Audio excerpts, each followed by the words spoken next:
எல்லாருக்கும் வணக்கங்க. இன்றைக்கி பச்சரிசி மாவில் மோர்களி செஞ்சு பார்க்கலாங்க. அதுக்கு ஒரு பாத்திரம் எடுத்து வச்சுருக்குறேங்க. பச்சரிசி மாவு 1 கப்பு சேர்த்துக்கிறேங்க.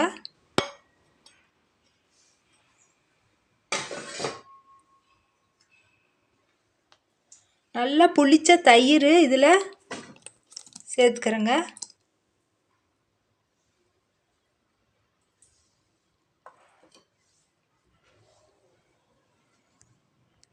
உப்புத்தூள் தேவையான அளவுக்கு சேர்த்துக்கலாங்க. இப்போ இதை நல்லா கலக்கி விட்டுக்கலாங்க.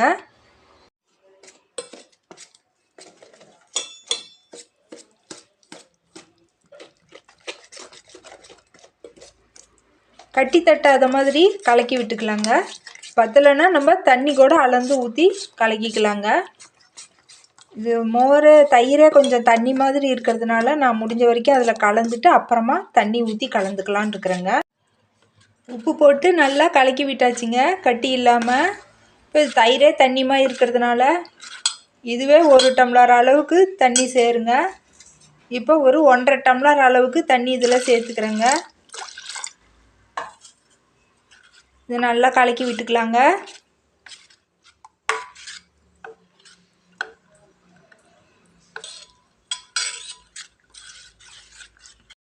அடுப்பில் ஒரு பாத்திரம் வச்சுருக்கிறேங்க. அதில் 3 ஸ்பூனு நல்லெண்ணெய் விட்டுருக்குறேங்க.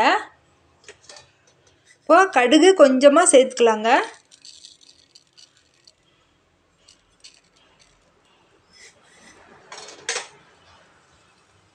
கடுகு பொரியட்டுங்க.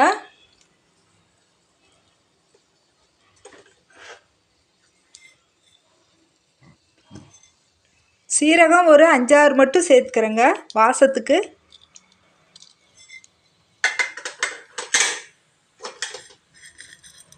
கடலைப்பருப்பு உளுந்தம்பருப்பு ஒரு 1/2 ஸ்பூன் அளவுக்கு ரெண்டும் சேர்த்துக்கிறேங்க.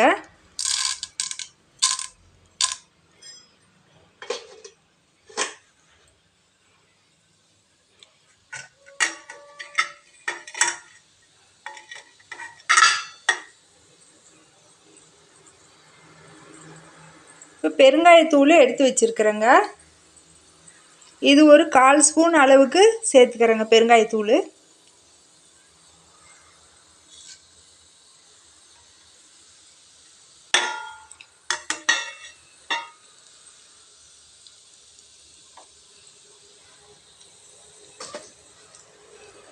வரமிளகாய் நம்ம காரம் எவ்வளோ தேவையோ அந்த அளவுக்கு சேர்த்துக்கலாங்க.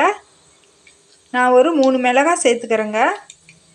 கிள்ளி போடாமல் நான் முழுசாக போட்டுக்கிறேங்க. கிள்ளி வேணால் கூட போட்டுக்கலாங்க. இதே போல் கருவேப்பிலை கொஞ்சம் எடுத்து வச்சுருக்கிறேங்க. இப்போ இதை இதில் சேர்த்துக்கலாங்க.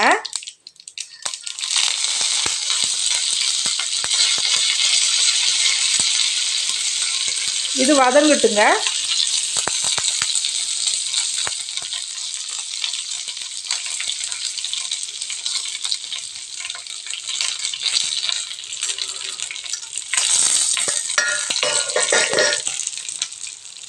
வதங்கிடுச்சுங்க. இப்போ கலக்கி வச்ச அரிசி மாவை இதில் சேர்த்துக்கலாங்க.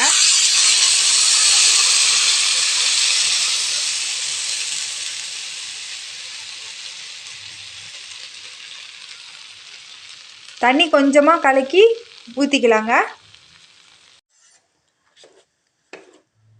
நல்லா ஒரு 10 நிமிஷத்துக்கு சிம்மில் வச்சு அடுப்பு அனல் கம்மியாக வச்சு ஒரு கையில் பிடிச்சிட்டு ஒரு கையில் நல்லா கிளறி விட்டுக்கிட்டே இருக்கலாங்க.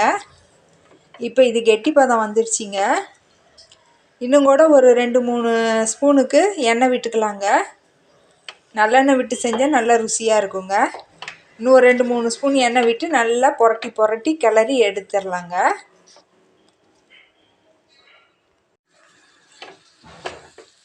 வீட்டில் மோர் புளிச்சிடுச்சின்னா கூட மோர் குழம்பு வச்சாலும் இதுவும் ஒரு தடவை கூட செஞ்சு பார்க்கலாங்க.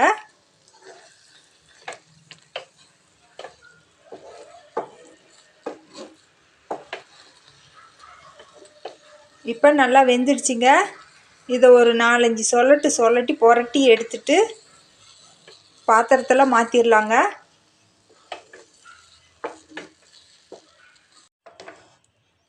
அவ்வளோதாங்க, மோர் களி தயாராகிடுச்சிங்க.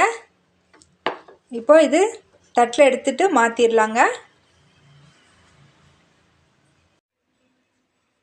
இந்த மாதிரி செஞ்சு பாருங்கள், நல்லா ருசியாக இருக்குங்க. இன்னொரு வீடியோவில் பார்க்கலாங்க.